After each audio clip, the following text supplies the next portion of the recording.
Hi guys, welcome back to my channel. Today we're going to be reading the 14th Goldfish chapter 19, Genie in the Bottle. My mom takes me grocery shopping with her. It's a little bit of a fight to get into Safeway with all the protesters. People are always outside holding signs for some cause or proposition on the local ballot. They all jockey for space with the Pet Rescue Society and the Salvation Army. When we get a car, and by the time we're done, it's piled high.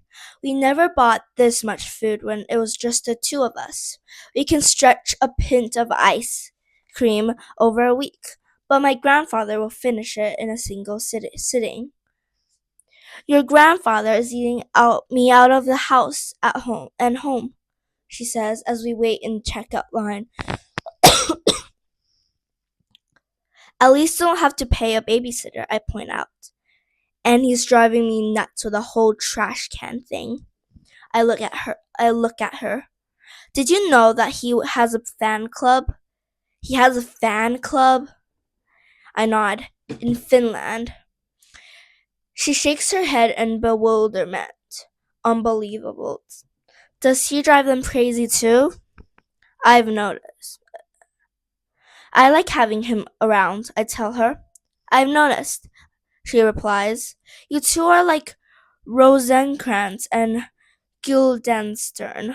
By the way, there's a bunch of extra paint at the theater if you and Brianna want to do your handprints. I hesitate. I don't know if we're going to do the handprint thing anymore. My mom doesn't say anything. She just gives me a long look. Then she changes the subject. It's kind of funny that you're interested in all the science stuff. I hated it. Your grandfather used to drag me to his lab when I was a kid. What did you do? I ask.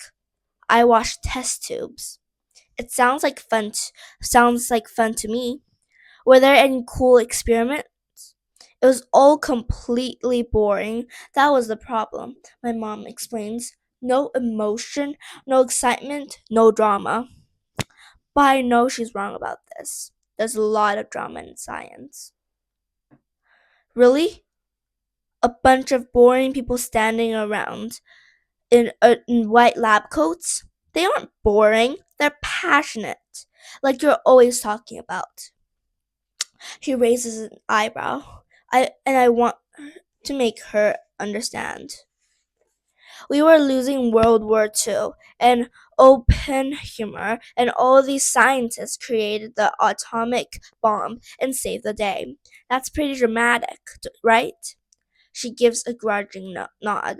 Or like with Salk, kids were dying from the polio epidemic, and everybody was scared. Jonas Salk and this whole crew of scientists believed it must be possible to stop it, and so they worked night and day to find a vaccine, and they did it. Something in her face softens a little. You sure know a lot about this, she says. I guess I do. Still, the stories could use some romance, my mom points out. There's lots of romance, I insist. She looks confused. Really? Who are they in love with? Possibility. We load the groceries into the car and then I push the cart back to the store. I slow as I pass the protesters' table. Surprised to see my science teacher behind one. There's a sign taped to the table that says, abolish nuclear weapons now. Hi, Ellie, Mr. Ham says.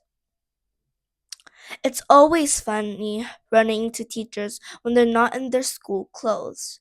Mr. Ham's not wearing a tie today.